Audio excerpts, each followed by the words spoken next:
सहकारिता की नींव कही जाने वाली सहकारी समितियों के कर्मचारियों के साथ हो रहा सौतेला व्यवहार, वेतन का पता नहीं और काम के ठिकाने नहीं। नाम के स्वतंत्र है समितियों के कर्मचारी। नाबार्ड ने तो मांगा था सुझाव, इन्होंने कर दिया लागू। समितियों से होने लगा है मोहभंग। नमस्कार, आप देख रहे हैं DRT न्यूज। मैं आपके साथ राजेश सूडिया। साथियों, सहकारिता से संबंधित तमाम बड़ी खबरों के लिए DRT न्यूज चैनल को सब्सक्राइब कर बेल आइकन प्रेस करें ताकि सहकारिता से जुड़ी तमाम बड़ी खबरों का नोटिफिकेशन आपको मिलता रहे। सहकारिता की नींव कही जाने वाली ग्राम सेवा सहकारी समितियों के कर्मचारियों के साथ कहीं कहीं तो बहुत ही भेदभाव या कह सकते हैं कि सौतेला व्यवहार हो रहा है। ब्रिटिश सरकार के समय की इन ग्राम सेवा सहकारी समितियों के कर्मचारियों का ना तो कोई धनी धोरी है और ना ही कोई नियोक्ता निर्धारण है।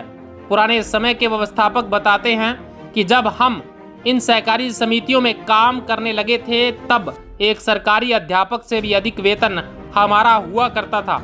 इसलिए हमारे समय में हमारे काफ़ी मिलने वाले भाई बंधु सरकारी अध्यापक की नौकरी छोड़ इस सहकारिता की सहकारी समितियों में काम करने आए थे। उन्हें क्या पता था कि ये सहकारिता है, इसमें हमारा कुछ नहीं होने वाला। कहते हैं ना कि बिना माँ बाप की औलाद, तो इन सहकारी कर्मचारियों के साथ तो वही हो रहा है। ना तो कोई धनी धोरी है और ना ही कोई नियोक्ता निर्धारण है। अगर आज तुलना करें एक सरकारी अध्यापक के और एक सहकारी समिति के व्यवस्थापक के वेतन की, तो एक सहकारी समिति के व्यवस्थापक के वेतन की तुलना में तो एक सरकारी चतुर्थ श्रेणी कर्मचारी का वेतन भी अधिक होता है। बात करते हैं इन कर्मचारियों के वेतन की, तो इनके वेतन का कोई आता पता ही नहीं है कि कितना मिलेगा, कब मिलेगा और देगा कौन। इन सहकारी कर्मचारियों के काम की बात करें तो पता नहीं कितना काम होता है, जैसे राज्य सरकार की कोई योजना हो और कोई दूसरा विभाग उस काम को नहीं करेगा तो वो काम इन सहकारी समितियों के कर्मचारियों को दिया जाता है, और वो भी बिना किसी अतिरिक्त कमीशन या बिना किसी अन्य परिलाभ के। विगत वर्षों पहले राज्य सरकार द्वारा इन सहकारी समितियों से महानरेगा योजना के कार्मिकों का पेमेंट वितरित करवाया गया था। जब इनको पेमेंट बांटने का काम दिया गया था तब इनको कहा गया था कि आपको इसका कमीशन दिया जाएगा। तो इन सहकारी समिति के कर्मचारियों द्वारा ये पेमेंट वितरित भी किया गया, लेकिन उसका कोई कमीशन आज दिन तक नहीं दिया गया।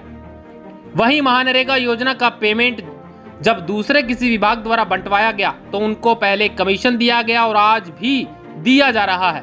तो ऐसा भेदभाव इन सहकारी समिति कर्मचारियों के साथ क्यों किया जाता है, इसका जवाब कौन देगा और कब देगा, इसका भी कोई अता पता नहीं है।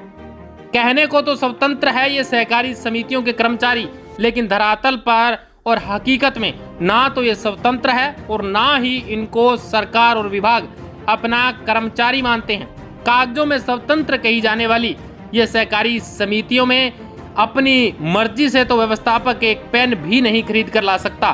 सहकारी समितियों में काम करने वाले ये कर्मचारी हमेशा सरकार और विभाग के दबाव में ही काम करते हैं। इन कर्मचारियों द्वारा अगर समिति के संचालक मंडल बोर्ड से प्रस्ताव लेकर वेतन बढ़ा लिया जाए तो विभाग द्वारा इस द्वारा भरपाई करवा लेते हैं। काफी बार तो इन सहकारी समितियों के कर्मचारियों द्वारा अगर किसी समिति से 1 रुपया भी अधिक ले लिया जाए तो इसे गबन की श्रेणी में मानकर इन पर कानूनी कार्रवाई करवा देते हैं। सहकारी कर्मचारियों का कहना होता है कि जब हम अपनी संस्था में अपनी मर्जी से कुछ कर ही नहीं सकते तो हम और हमारी सहकारी समितियां कैसे स्वतंत्र हुई।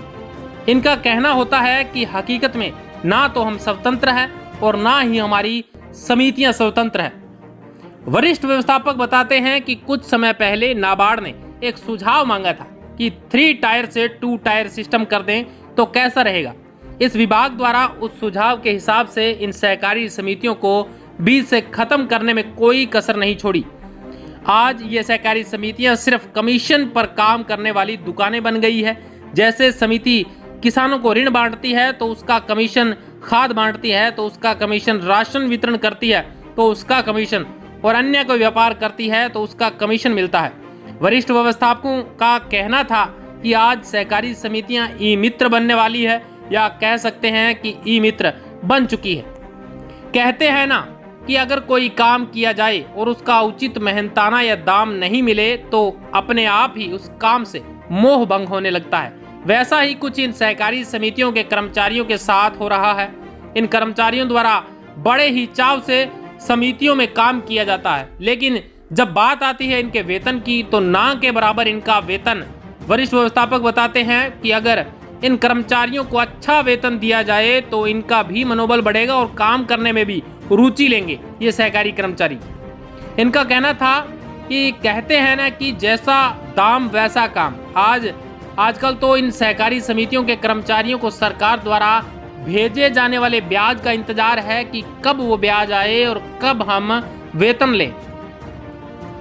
वरिष्ठ व्यवस्थापकों का कहना है कि इनके पास काम बहुत है लेकिन वेतन का अता पता नहीं रहता, इसलिए आजकल इन कर्मचारियों का समितियों से मोह भंग होने लगा है। राजस्थान में आजकल इन सहकारी समितियों के कर्मचारियों को सरकार द्वारा भेजे जाने वाले ब्याज का बेसब्री से इंतजार है। राजस्थान की 90% समितियों की ये स्थिति नहीं है कि वो बिना सरकार के ब्याज की राशि आए वहां से कर्मचारियों को वेतन दे सके। इसलिए पिछले काफी समय से इन कर्मचारियों को सरकार द्वारा भेजे जाने वाले ब्याज का बेसब्री से इंतजार है। आज इन कर्मचारियों की स्थिति इतनी दयनीय हो रही है कि अगर व्यवस्थापक को समिति से ब्रांच जाना पड़े तो इनको काफी सोचना पड़ता है, क्योंकि जाने के लिए मोटरसाइकिल में पेट्रोल की भी जरूरत पड़ती है। सरकार द्वारा भेजा जाने वाला ब्याज लगभग पिछले 2-2.5 वर्षों से न आने के कारण इन समिति कर्मचारियों के हालत बहुत ही खस्ता नजर आ रहे हैं। समिति कर्मचारियों का कहना है कि भारत सरकार द्वारा भेजा जाने वाला ब्याज लगभग 2 से 3 वर्ष देरी से आता है और उससे समिति चलाने में बहुत ही परेशानी होती है। सरकार और विभाग द्वारा समिति के संचालक मंडल को इतनी पावर दे रखी है जिससे इन सहकारी समितियों के कर्मचारियों को बहुत दबाव में काम करना पड़ता है। कई व्यवस्थापकों का तो कहना था कि हमारा अध्यक्ष इतना शानदार व्यक्ति है कि समिति में कोई नया काम हो या समिति में कुछ मंगवाना हो, हमारा अध्यक्ष हमारा सहयोग करता है। तो कई व्यवस्थापकों का कहना था कि हमारा अध्यक्ष तो हमें समिति में खाद मंगवाने पर भी सवाल उठा देता है। उनका कहना था कि अभी जैसे हम खाद के साथ नैनो यूरिया या खाद के साथ अन्य कोई पदार्थ किसान को देते हैं तो अध्यक्ष द्वारा इसका विरोध किया जाता है। उनका कहना था कि ऐसे दबाव में कोई काम करने का मन ही नहीं होता। इनका कहना था कि समिति के संचालक मंडल की पावर अगर कम कर दी जाए तो समिति कार्मिक आजादी से समितियों में कोई भी नवाचार कर सकता है, इससे समितियों को आर्थिक लाभ भी मिलेगा। यह स्टोरी आपको कैसी लगी, इस पर आपकी क्या राय है, कमेंट बॉक्स में अपनी कीमती राय अवश्य दें। अगर आपने अभी तक हमारा चैनल सब्सक्राइब नहीं किया है तो अभी सब्सक्राइब करें और बेल आइकन अवश्य दबाएं ताकि सबसे पहले पाएं हर खबर का नोटिफिकेशन। DRT न्यूज से प्रेम सूडिया की खास रिपोर्ट।